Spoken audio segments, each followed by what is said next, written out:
All right. So I mean, are we in this class? I think we have Johnny also has not finished assignment. Then Geoffrey said he has not completed it yet. So is there any other person that I'm expecting the assignment from? I think there's another person that's supposed to be in this class, but she's not here now. We have another person that joined us. Yeah, I think he used to join us sometime. It will be, don't know. Yeah, Hello, Amen. Yeah, it was Amen Samuel, but shall we have also a Lawal that who used to join us as well. We have, like Johnny said, Charlene. We have Lawal as well, but they are not here today. all right. I think one person talked about that this period that they usually go to pray. I don't know, but are they done praying? But I know the prayer is by 1:30 or thereabout. But anyways, you guys should just try and do the assignment because that's like what you'll be doing in the long run. That's what your role is all about. Your role is all about creating technical content, not just any kind of content. The technical part of it is what differentiates you from a natural content creator. So that you are creating technical content for developers, trying to help them. So just try and finish up the assignment so I can know from a developer point of view, I will have an idea of how to grade you and how to know if you are actually communicating. Because if I'm going through your assignment, I'll go through it as far. Okay, I'm a developer. I'm trying to learn what you are trying to teach me. So I will do it from a developer point of view. So you can just try and finish up so I can check it out. So let me see. So we should go and finish actually like right now, right? No, no, not now. I mean, just maybe Okay. after the class, maybe for tomorrow's class, or yeah, try and do it for tomorrow's class. Because we don't have much time, so we know how to correct ourselves and where we are lacking.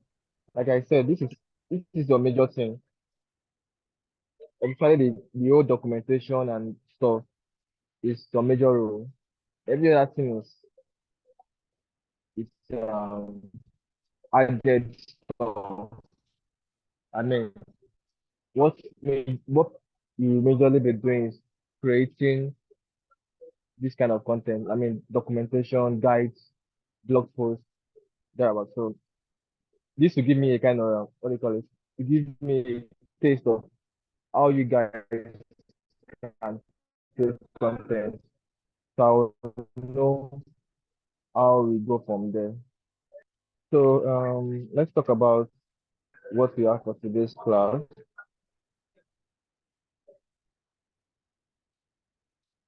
So, like I said, today's outline is all about conferences and events and how to measure your success.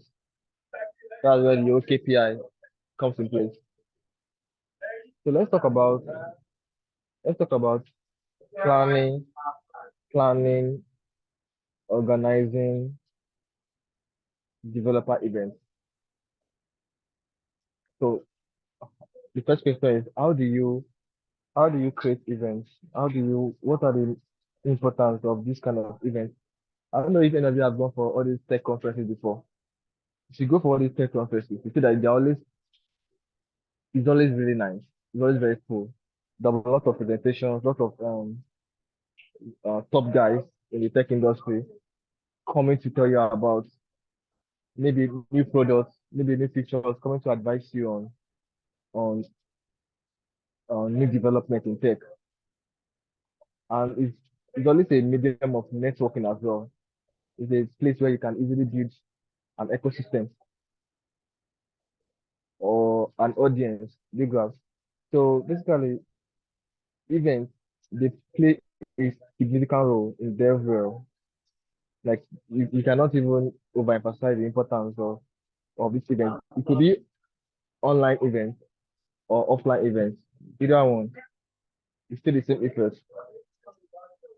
So the first slide is how do you plan and organize this kind of events? So how do you plan it? The first thing you must note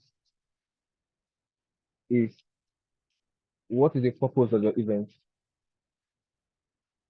You must have a purpose. Don't just create an event and just go to thank God for LinkedIn or every other platform or Twitter space. Don't just go on Twitter space and just start an event or a meeting randomly for anyone online. You get so your event must have a purpose, must have who you are directing it to. You know, what are you trying to achieve from this event? Are you trying to introduce your audience to a new product? So are you trying to teach them online? Are you trying to each other thing about experience going for all these events? Are you trying to what do you call it? I try it could be an event based on how to manage your finance as a techie. So you must just have a purpose. So when you have a purpose of a thing, it guides you. So most of the time, you don't shift from that purpose. It always guide you on to remain on the path of what the purpose of an event is. Then have a target audience. I've always been emphasizing this. The way you are creating content for a target audience, the same way you must create an event for a target audience. Who are the people you are trying to reach? Are you trying to reach everybody, which is not possible? Are you trying to reach certain people with these qualifications? Are you trying to reach certain people with this experience? So these are the things that you put out there. I saw an event today by one of my colleagues. It's into product management. And the first line is all this online event. The first line of that event, they said, if you are into products and you are also an entrepreneur, don't miss this event. You get that already. That already tells you that this event is for people in products, that's product managers, and people that have interest in, buying and selling. People that have interest in probably one day they want to start their own company, founding their own company. You get so now that line itself has already explained itself that okay, this event is for people in product, not just products, people in product, but have affinity for buying and selling and have this mind of probably one day having their own company. You understand me? So,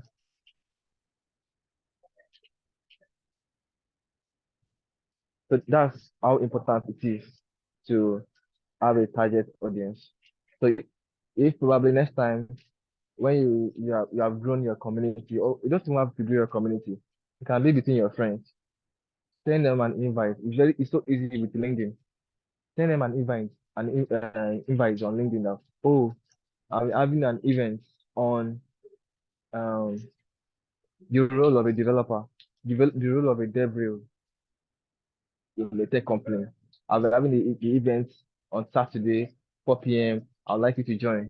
You get I send them the LinkedIn FC to do the every other thing.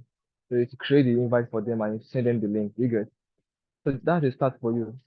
And in your link, in your whatever, in your description, you can put there that obviously it's for people that want to get into DevRel, people that want to learn about DevRel. You understand me? So it's always good to have targeted audience. So that when people are coming to your event, they know what to expect. Not that you just invite people, come and you're having a tech conference, and by the time you are done with the event, they are complaining because they have not learned anything, and that's because they have not come with the sole mind of to learn something. If I see an event like the one I told you about my friend now, if I'm going there, I know everything that we talked about in that event will be about products, will be about products, and maybe having a company on my own and stuff like that. Anything aside from that is not their business. You get. So after that, the next thing is to have goals, like have objective. I remember beginning of this whole track, like I have this specific goals and objective of what I want to achieve with you guys. So same with you. If you're having this tech event, it's important for you to have goals. It's very important for you to have what you want to achieve at the end of your event. You want to maybe your number one goal is that at the end of your event, every member of this class should be able to maybe use React, or maybe every one of this class should know what React is, or every one of this class should what we call it should be able to use mapping in JavaScript. You get. So you have to have set out goals for your event. So it will always guide you. All these points is to guide you. So you don't just move away from what your event should be all about. So you need to you need to have purpose, you need to have targeted audience, and you need to have goals. Those 3 points are very important. So another point you're looking at is um how do you actually organize these events? Like how do you select venues? How do you handle schedules? How do you handle logistics? This is this is referring to in a case where you're having physical events. So all this is what you are taking care of. Another beginning of this class, I was mentioning something about as a developer, you're working with marketing team as well. So it's very important that you manage all these factors as well. Like you need to put into consideration which venue are you using.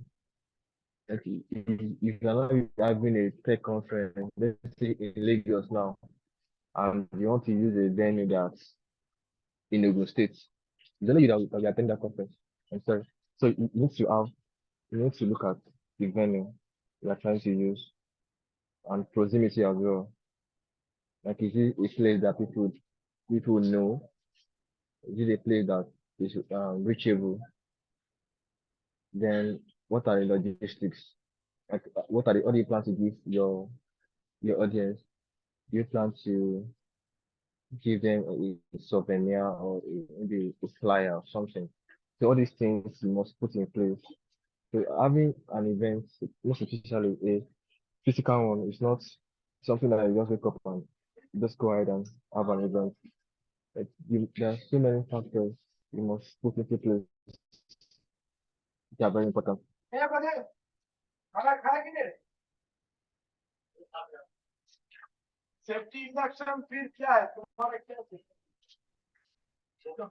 So let's look at another point. So my point here, I said events can take various forms, from meetups, webinars to large conferences. The point I mentioned above is most times for that's when you are looking for venues and schedules and logistics. Schedule can go for both online and offline, of course. But when you start looking at logistics and venues, that's when you are trying to have a physical meeting. So those things are very important. There are so many meetups that I've not gone to because it's far from where I am, and or maybe it's not just reachable. Do you understand? So these factors are very important, like very very important. So I said events can take various forms from meetups, webinars, and large conferences. So the more you grow your community, you start having all these things. You start having, you can have short meetups, having Zoom webinars online, and large conferences like the one that these big guys, these big tech guys have, and the whole world is attending. You get to a point where you not even have to think about Venice anymore because of you have built this reputation, you have built this legacy. So even if you're having a meeting or a meetup on the island, and most of your audience are on the mainland, they want to come because they know they are coming to take knowledge from your conference. But it takes time to build this legacy. You understand me? So most of the time, in Denver, what you start with is content. You know, various sorts of creative content, do documentation, guide, tutorial, um, YouTube videos, stuff like that. So that's what you start with. Then after that, then start having these tech conferences. All these tech conferences, most of them, it's not even about coming to usher in. You just because of the community you have built, companies now reach out to you, like techies or tech companies reach out to you and tell you that they want you to host a tech conference whereby so they can reach out to your own audience that you have built. You understand me? So when people see you have this community, this ecosystem, they'll pay you of course. They begin to make use of what you have to reach their audience. So they begin to reach out to you and tell you that they would like you to host in like the way all this MTN they they use study them they do as the ambassador. Because obviously MTN knows that if the video should post on his Twitter account about MTN, the video has a large audience. So he's able to reach so many people. So same thing goes with the devil engineer. So I think we talked about earlier on about a devil engineer reaching out to what they call it, all these top guys in the tech industry. Yes. So it works that way too. For you to get build reach out to more people to learn what you do, you need to look out for people that already have this community, people that people already trust. So you reach out to them, tell them that this is what you do, and you like them to how do I put it? You like them to acknowledge your work.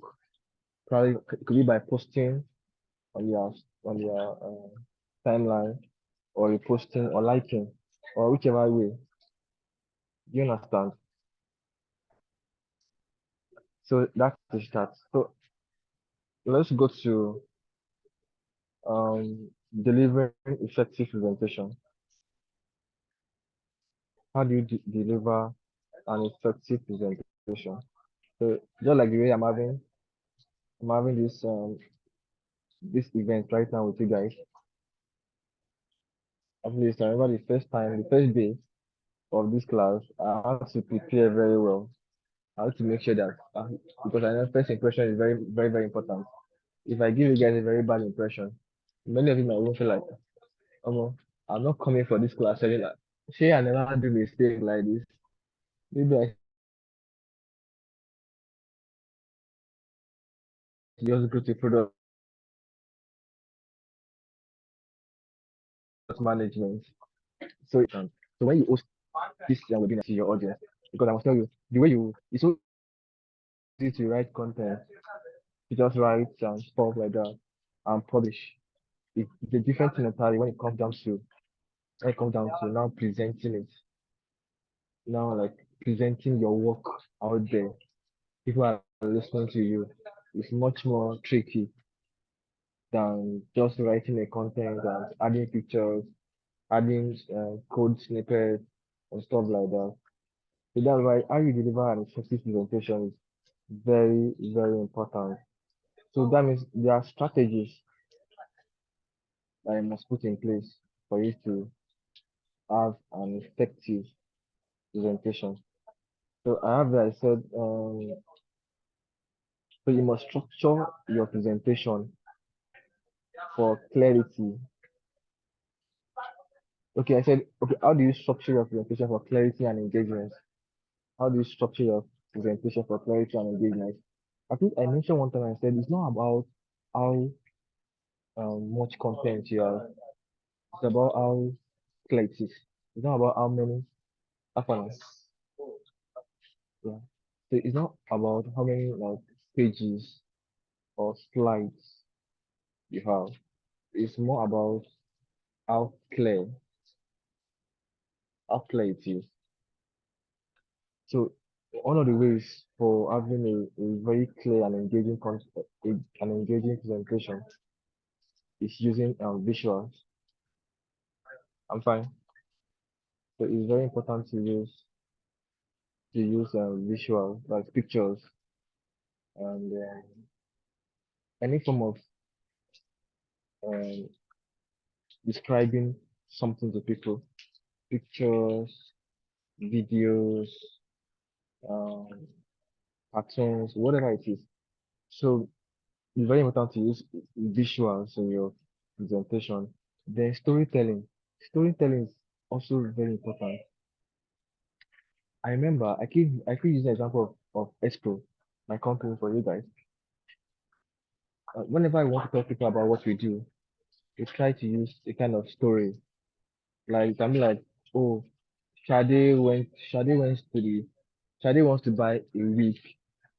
Shade wants to buy a wig from London, and Shade does not trust the vendor. Or let's even do like this. Shade bought a wig from London, then Shade sent the money to the vendor. Then Shade got the wig. So when Shade wore the wig, Shade realized that what she ordered was not what she got. So Shade is frustrated. Shade tries to reach out to the vendor. The vendor said, "No, what I sent to you is original. I don't sell fake." And Shade is unable to get her money back. So that's a kind of storytelling on how we are trying to bring in our own products. So now Esco will now be like, oh, for you to avoid story that touch in the case of Shade, why not use Esco, a third party that can help you, can it be like a third party that instead of you sending the money to the vendor directly, you send the money, both you and the buyer and the seller, you have a mutual agreement to use a third party. And both of you, I don't use upload, you send the money to escrow, the money is visible for both of you guys.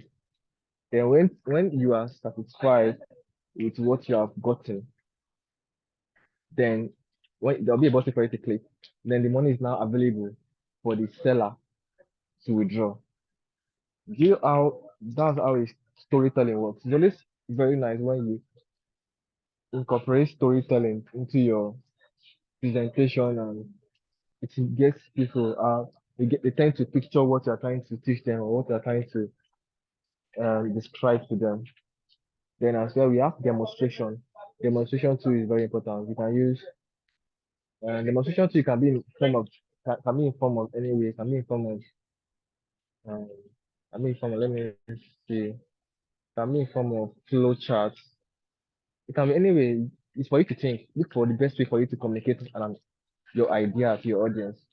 Which way? Is it by pictures? Is it by storytelling? Is it through a video? Do you understand? So all these are very important. Then we are still talking on how to deliver an effective presentation. Another part of the other is how you handle question and answer sessions. So this part is very important because I must tell you, people will ask you questions. You go for it if you organize these large conferences of enthusiasts, people that their blood is hot. They want to learn about they want to learn about this stuff. So their blood is hot. So, so they have so many questions in their mind that they want to ask you. So you must be ready to answer that question. So you must I don't know handle your nerves, how you answer the questions are very important. If they ask you a question that like you don't understand, there's a way you tell them that okay, they should you get back to them or they should drop their mail or you find a can we be like there's no time that everyone with a question should reach out to you through your mail.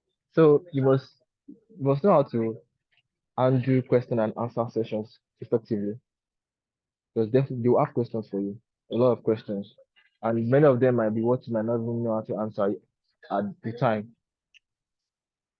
So you must know how to manage your nervousness when you are presenting. Even the one I'm doing now is even easier compared to having a physical event. Having a physical event even even tricky or trickier. So you must have to now manage your nervousness, and when you do it over time, you build confidence and become a pro. So still on today's lecture is about I don't want us it's still about events, conferences, and measuring success. So let's go to the next 12 on our slide. I'm looking at networking strategies. So the main point you are having this event is for you to improve your network. Do you get? Of course, the developers are coming to your event to also network. So it's a win-win. You as well, you're trying to build your ecosystem. People are as well coming to your your event to improve on their network. So it's very important. Like it's very vital. Networking is very vital in building connections in Devil. So let's look at how you can do this effectively. So I would say that approach networking with authenticity and genuine interest. So you must approach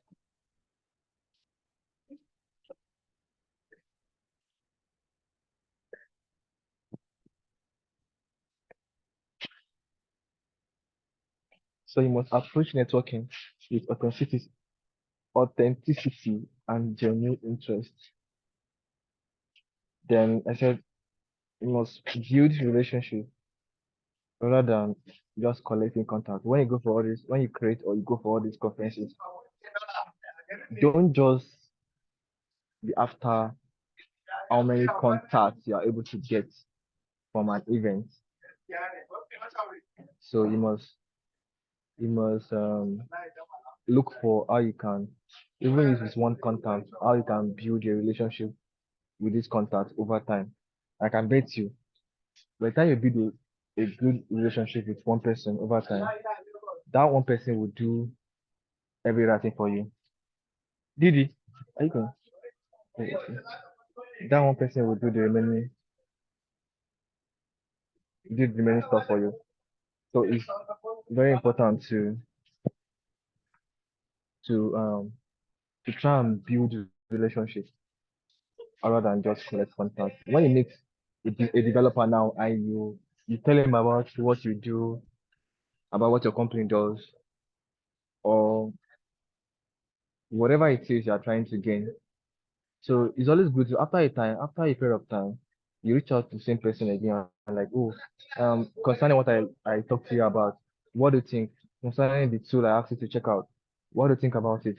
Do you like it? So now you are getting feedback. I remember we had a class on out on feedback and like maybe you can just go back to be honest. So it's a way of building relationship. Even me as a developer, if someone reach out to me and ask me how I if I was able to um use a tool or a feature properly, I feel I'm glad about it. I'm really happy about it that this person even care and that this people like to belong to something. People like to be to us. People like I don't want to say love. People like be associated. People like to people to think about them, and I mean people to think about how they feel about something. So like when you do that, that person feel connected to you already. Feel like, oh, this person is even bothered about if I'm able to use the feature or not. So yeah, in that way, that one person will reach out to his other friends. Oh, guy, there is this community I joined. Oh. These guys are really good. In fact, they won't ask you if you have any issues using any tool, and they are willing to um to teach you or to guide you, stuff like that. So I wrote there. I say it's very important to know how to utilize social media and follow up for ongoing connection. I think I've explained that. So it's always very important to thank God for social media. Like you have at least probably you had an event now on Twitter Space. That there's a way you make the event so engaging that you see you before the close of your event, you see people already following you.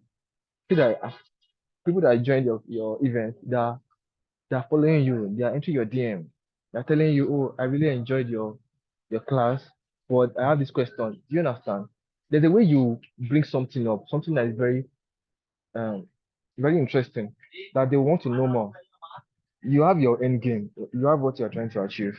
So you have to be smart about it. There's a way you present something to people and you bring up something enticing, and they want to reach out back to you that, oh, please, I joined your stuff.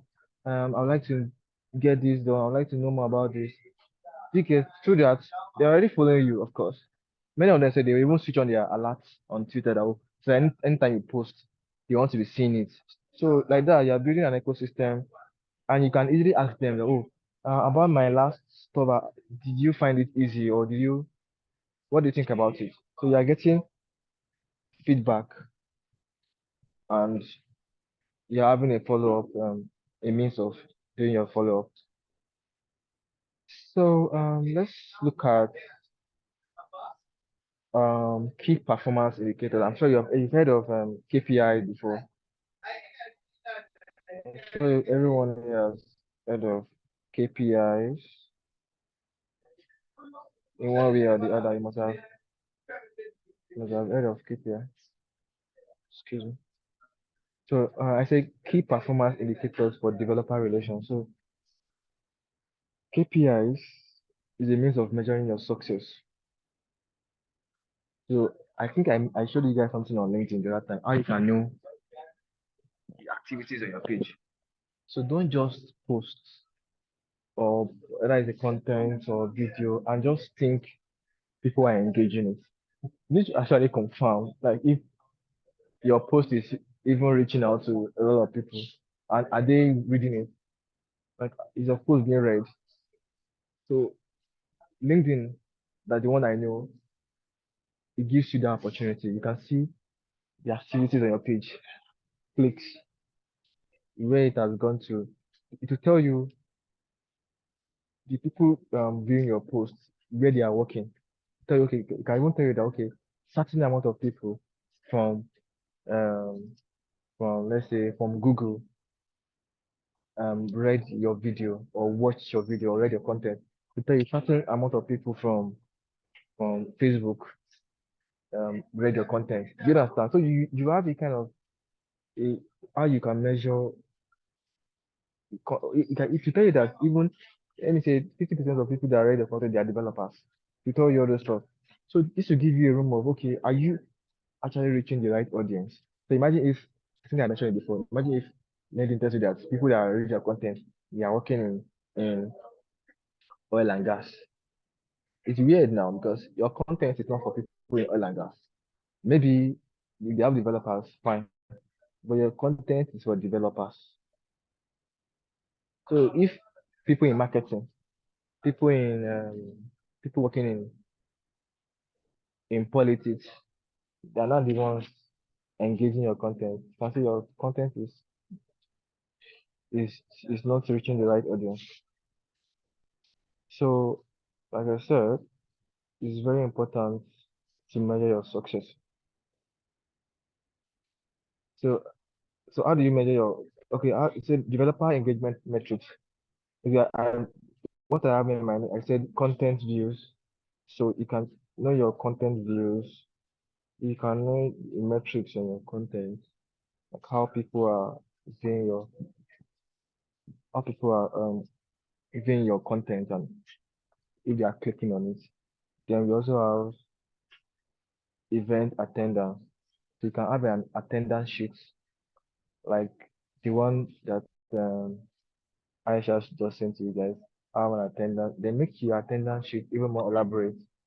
Put question there like can be like where they work, years of experience. So at the end of the day, you can be able to have a summary of people that attended your events. So imagine if your attendance sheet after the name and can even put age. People don't like declaring their age. So you can put age brackets, maybe 19, maybe 15 to 19. I can put 20 to 20 to 30, then 30 to 40. Those are the feel more convenient answering those kind of questions. After that, you also have maybe have what you are looking forward to in this event. It could be that you have attendance maybe at the beginning of the event and at the end of the event. So you can have questions about also their current role, where they are working or where they would like to work, stuff like that. And maybe their staff, what they are working with. So many questions, depending on what you are trying to achieve. So now at the end of the day, you can have a summary of the kind of people that have attended your events and how to reach them. Of course, you have their number there, their emails. So through the event, you can tell them that sorry, to your emails, I'll be sending you a weekly newsletter. Do you understand? So like that, you're already building a community. So so that's what they call feedback and satisfaction scores from developers. I think I've probably mentioned all those stuff. So there's is KPIs. With KPIs, you can easily get feedback. You reach out to, you can do a survey, after an event, do a survey, maybe a week after, do a survey to know what um what your audience, what they actually learned from your conference. It could be immediately after the conference, and you'll be like, guys, I would like you guys to fill a survey. So all these things it will make you better in preparing for the next event, make you prepare better for the next conference. Do you understand? So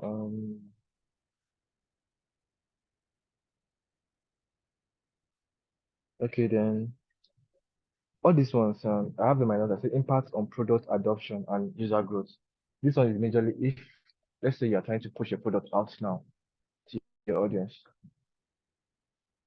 So you need to know the impact of this product adoption. I think I give you guys a reference of banning payments. So the devil in banning in their company right now needs to know are people actually adopting this product? Like are people using our products? Do you get? So whoever is handling their content, the dev engineer needs to know the impacts of this product and the growth. Like, are they using it or they just have it? Do you understand? So this is very important. So last slide we have here, we're talking of how to analyze metrics and feedback.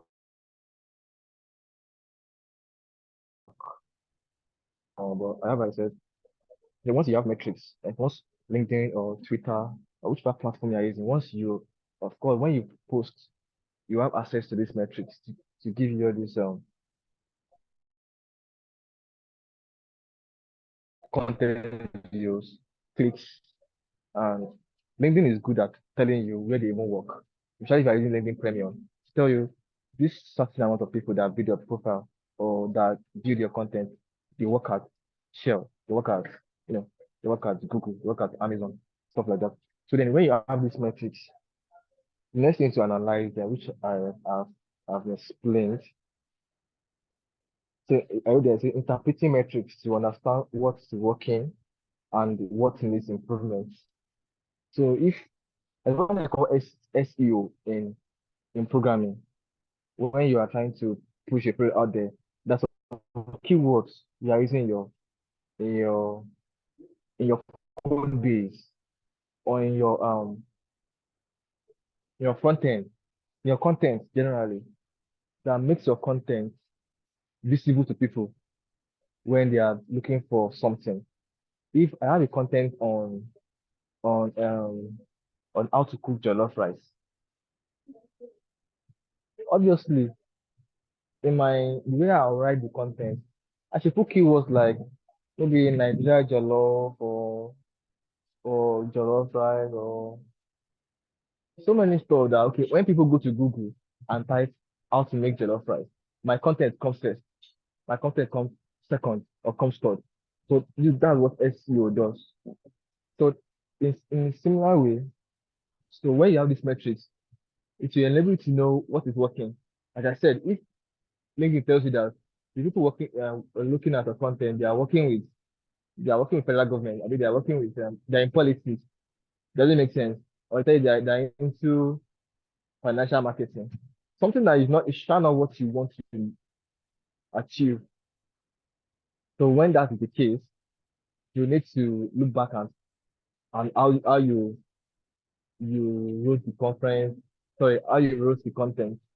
Maybe there's something that's not right. You need to look at some key points or maybe hashtags or some other it might not be what I'm saying. You get so but sha, the metric to tell you to make you understand what is working and what is not working.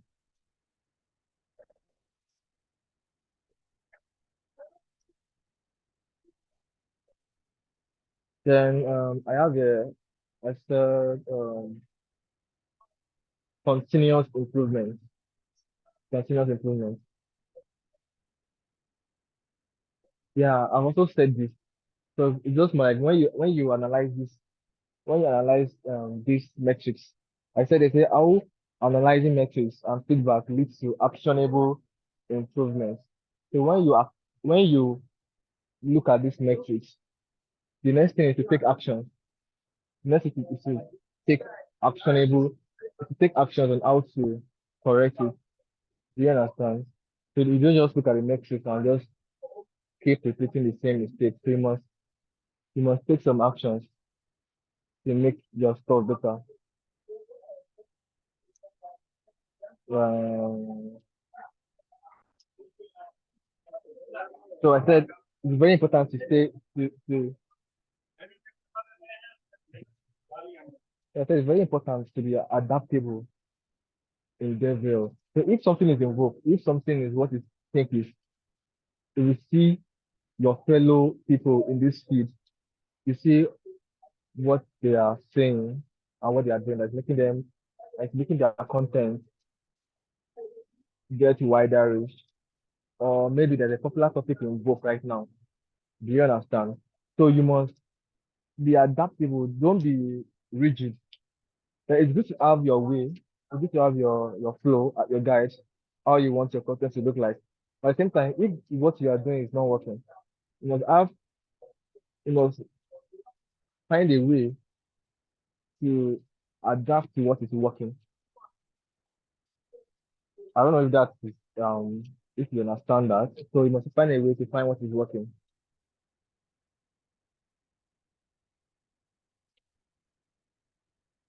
So so let me just go back what to talk about today because it's like the last slide I'm having.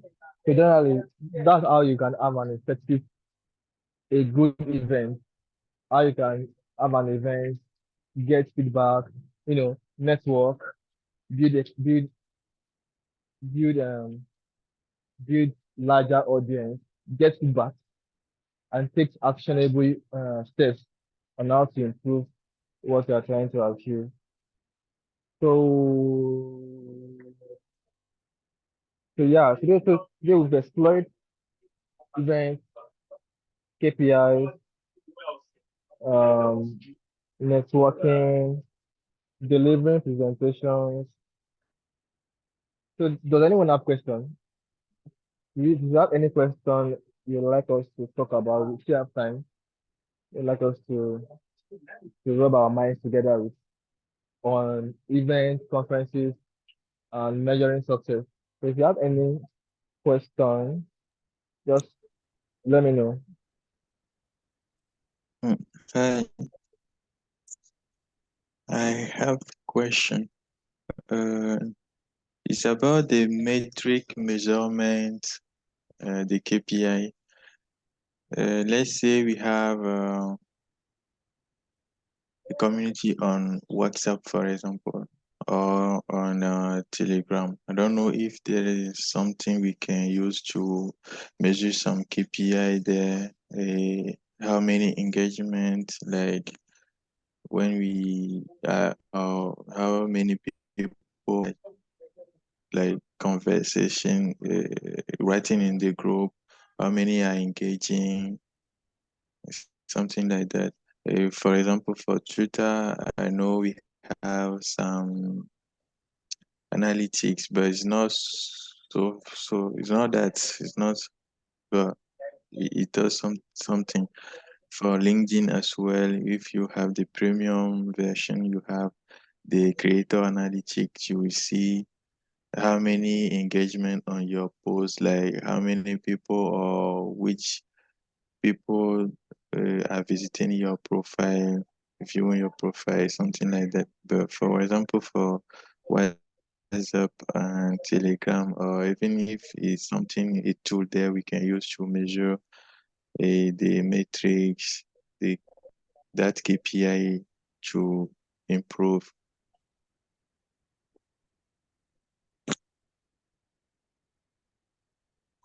I don't know if you get my question. Yeah, for WhatsApp, you can check uh, for let's say you're in a group chat now, and you're admin for post. That's what I mean for WhatsApp. I know there's something like that too on Telegram. I'm not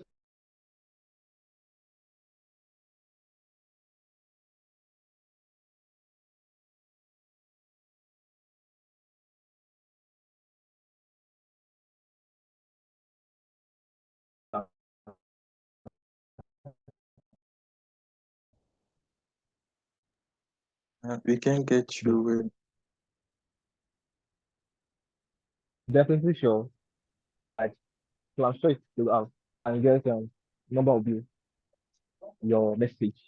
So, hello. yeah, No, hello, sorry, but I can't like it was cracking.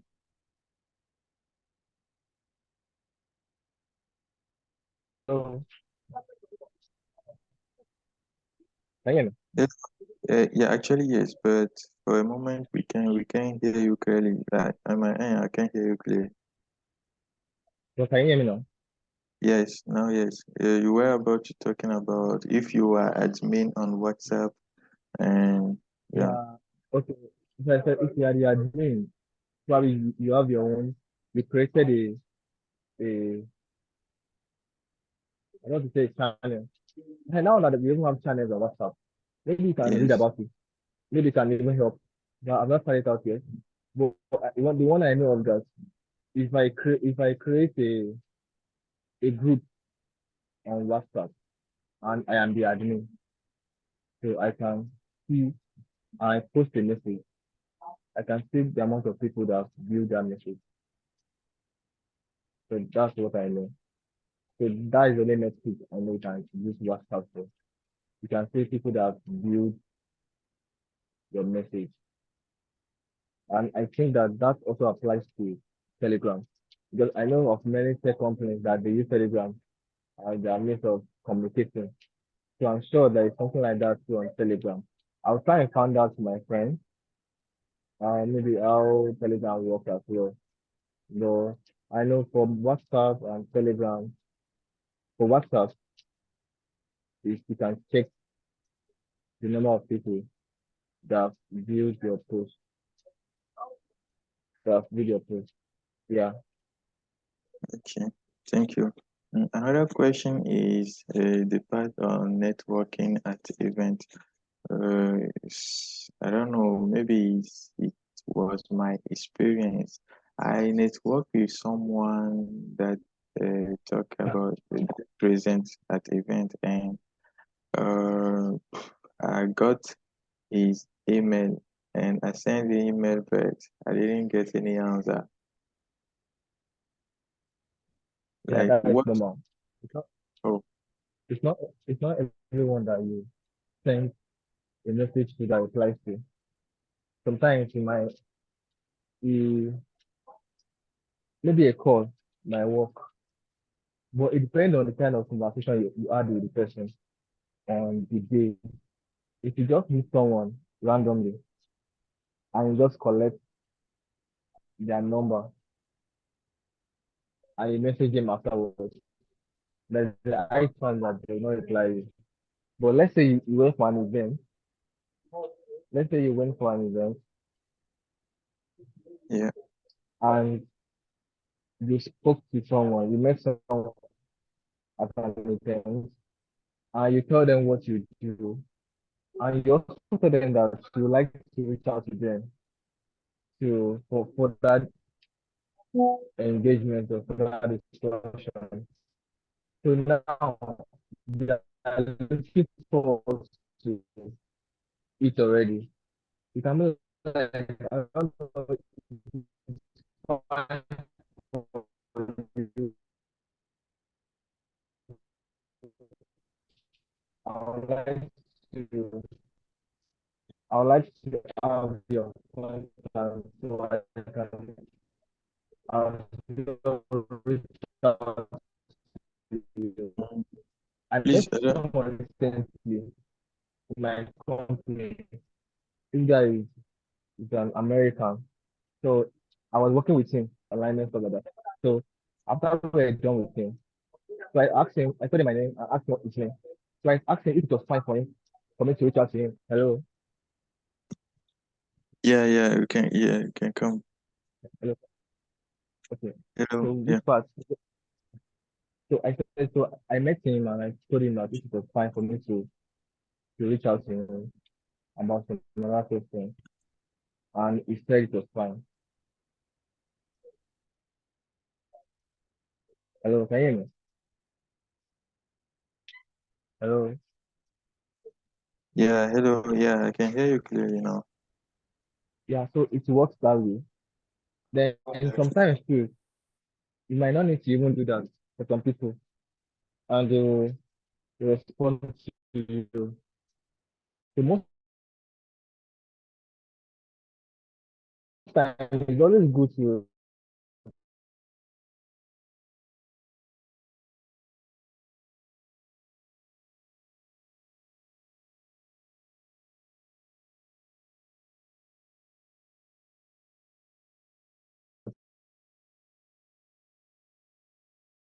if you send a reminder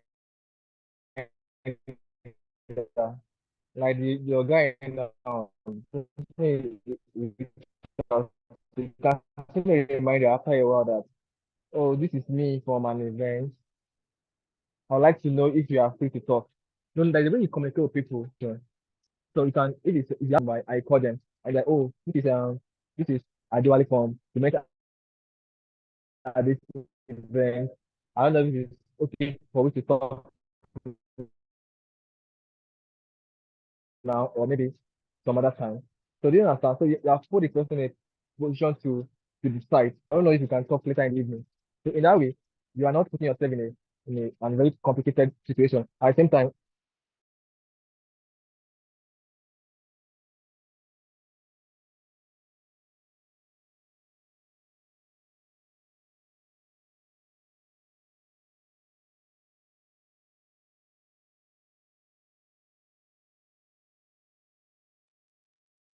I think we lost the one.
Hello, can you hear me?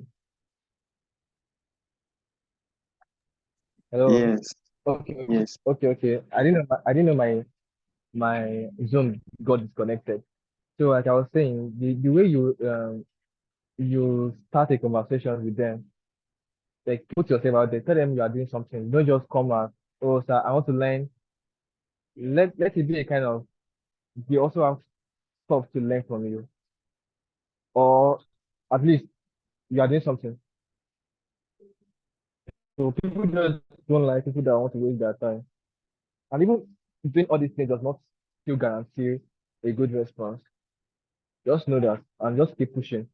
And the ones that respond to you will respond to you with time. I hope that is clear enough. yeah, it's clear. Thank you. So Mm. do you have any other Yeah, question?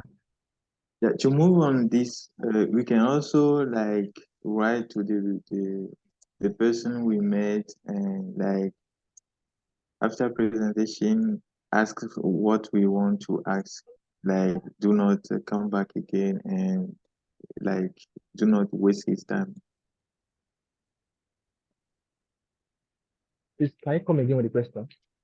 Yeah, I'm saying like when we met someone and we have his contact, when we write to him, like we can introduce ourselves and ask what we want to ask directly without come back to say like to plan a meeting, or we can ask what we want to ask and like plan a meeting as well as I don't know. No, no, no. When you meet them, if I'm meeting you for the first time, I'm like, hello, Joyce. Sorry, I'm pronouncing your name very bad. So I'm like, oh, my name is Adwali, and I'm a software engineer. And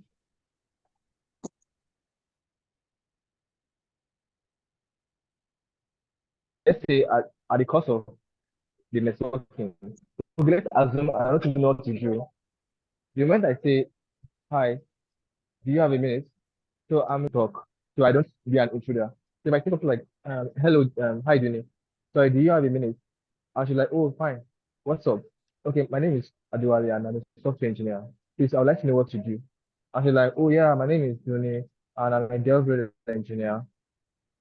You understand? They've introduced themselves to me. So I'll go ahead and say, oh yeah, that's very cool. I've been looking forward to learn more about what it entails to become a devil engineer. Do you mind if I reach out to you after this event or some other time where we can have a conversation? Is it fine with you? Do you get? So you're asking a question. You're also saying what you would like to know in the future. You don't have to engage the person at that moment when you are meeting the person. So at that point, they'll be like, oh, that's really cool. This is my number. Or if they don't say that, you can be like, okay, then can I have your number? Can I have your contact? Then they'll decide which one they want to give you. Do you get? So there's a way you present yourself. You don't have to ask them what you want to ask them at that point. It's always good to get their contact for a longer relationship. Because from them you can get to meet so many other people. You understand? Yeah. So it's good that you get their contact and tell them you like to ask them some other question later on. Okay. Okay. Remember me once something. uh, I got a contact of someone that I introduced myself at event, and he say, "Oh, just take my contact, and we can like write later also and get to know more about you." And I forgot to to write him. I don't know if that is a mistake or what. Like it's based on my personal experience, and I need to correct that one like quickly. Yeah, it's Like what? fine. You probably forgot. You can still reach out and you probably forgot. We are all humans, like so you can forget him.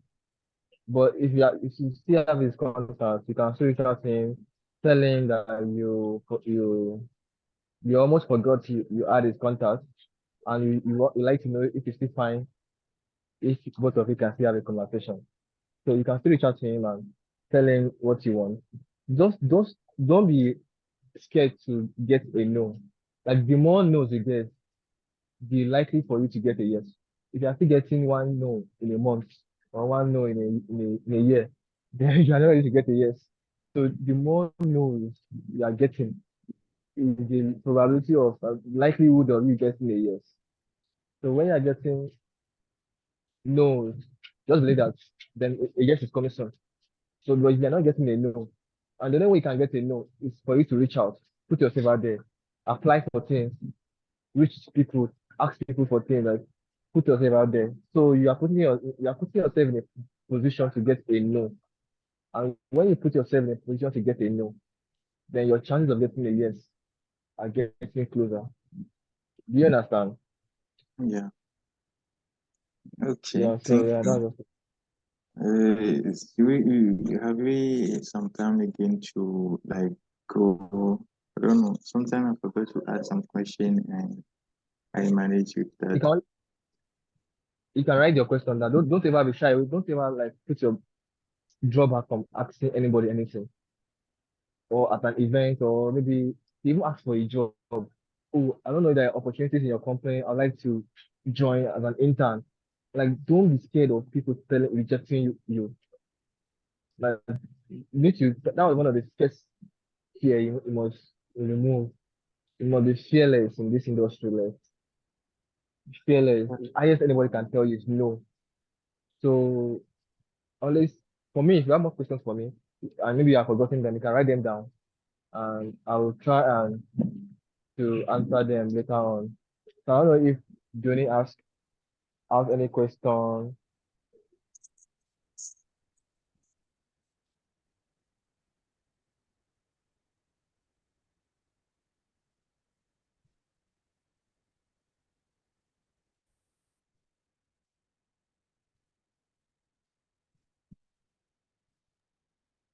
Hello, Tony. Are you there? Yeah, hi. So I don't know Hi. if you have any question you would like to ask, or maybe you've forgotten them, you can send them to me and I'll try and answer them.